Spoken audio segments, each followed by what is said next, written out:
Malcolm, welcome to the show. I mean, we're talking about the Woomera protected area here in South Australia, which is a top secret military area, is used quite a bit by our allies such as the US for testing and all sorts of things.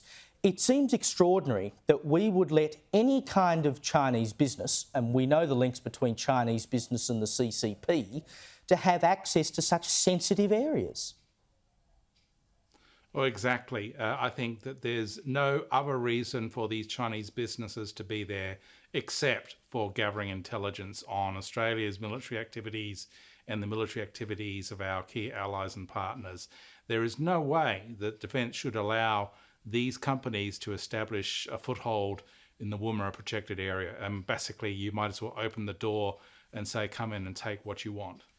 I mean, number one, who made this decision? And B, how did this decision get made? I mean, you would think that it wouldn't take a brainiac to take a look and go, do we want to let China in here? Probably not.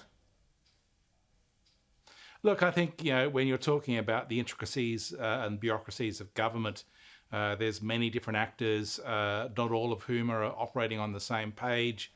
And it could be that some person or some group within government have decided to allow this bid to go forward.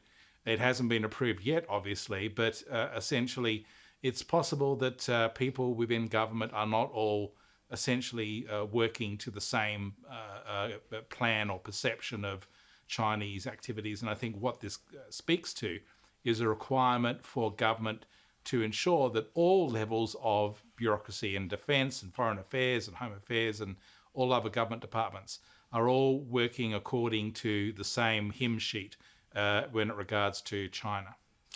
Surely it speaks to the vulnerabilities within our system, though, doesn't it? I mean, if we are allowing Chinese businesses, Chinese national businesses, foreign businesses to have access to our very sensitive military defence land on the basis that they're doing, exploration for mining, what else could they potentially weasel their way into, or any other country for that matter, with such a great and elaborate excuse?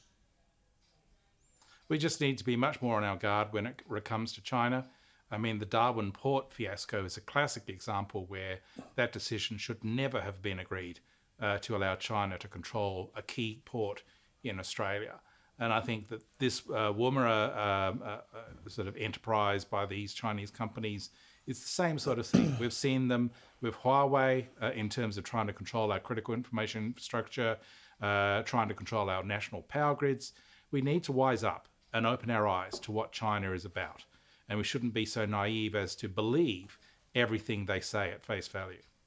Malcolm Davis, thank you so much for joining me tonight.